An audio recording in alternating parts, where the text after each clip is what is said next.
confirming that breaking news that it was just coming in that the Western Cape has been asked to relook at their list and make sure that it is reflective of all races in that province, and knowing that, of course, they would want to capitalize on the fractured DA in the Western Cape currently. But Karima, I want to take you to another issue here that is, just came through from all the three speakers that Pamandla had to speak to. And it's the fact that this vetting process, it is not going to be an easy process. It is going to be a rigorous process. And you look at what we've already been told by the officials there, that those who haven't been found guilty of any criminal wrongdoing will remain on the party's list. Is that something that's reflected on the guidelines?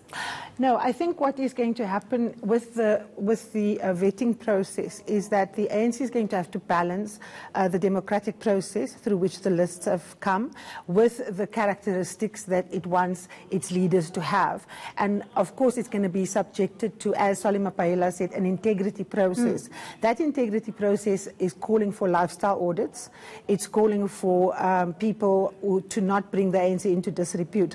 Now, you cannot be facing 800 and odd corruption charges and say, because you haven't been found guilty, you can be on the list. It is a contradiction in terms. So that vetting process, I suspect, is going to take some of the more odious characters, if you like, off the list, the ones that are likely to harm the ANC's ability to install confidence in its support base again. And of course, that is the key issue. It's not just ANC members that vote, it is the public at large. The public at large, for example, sighed a huge sigh of relief when President Zuma was removed. And for him to be back on the list, for example, is something that I don't think the vetting process will allow. I think there's probably going to be compromises around certain individuals, but someone who's, for example, been found to have lied to the court, like Maluseki Kaba, that person cannot possibly pass the vetting process. And if the ANC, of course, allows those people through, it is fodder for the opposition. The opposition will be able to say to people, this is not a changed ANC, this is not a reformed ANC, this is not an ANC that is committed to the rule of law, because there are criminals on this list. I mean, Andile Lungisa is on this list.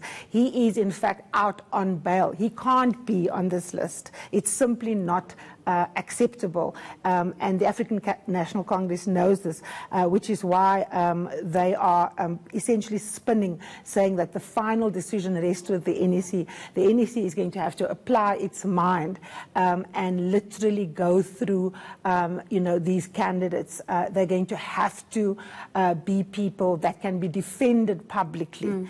And of course, you don't want to go into an election on the back foot, where you say to people, we're going to clean up the state, but we've actually got the guy who's responsible for the mess in the first place on the list again. It's a contradiction in terms. I cannot see the ANC led by Cyril Ramaphosa doing such a thing.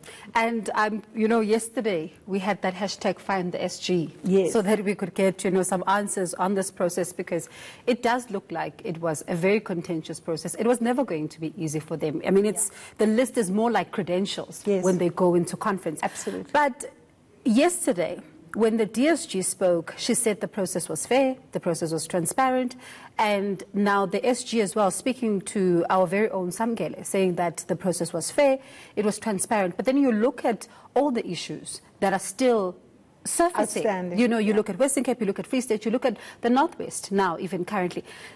Do they appear to be out of touch? And I mean the DSG here and the SG with what is going on the ground. They're not out of touch. They're trying to spin a difficult situation. They know the realities of their own organization. Jessie Duarte has been on the ground everywhere in the country. She knows precisely what the difficulties is.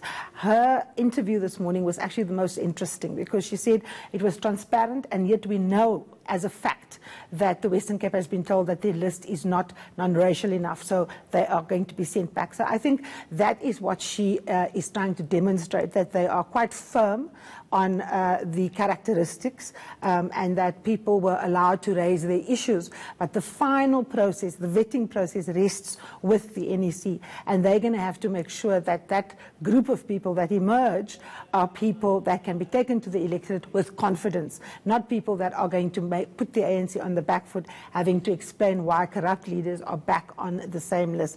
All parties are going to have that kind of a challenge.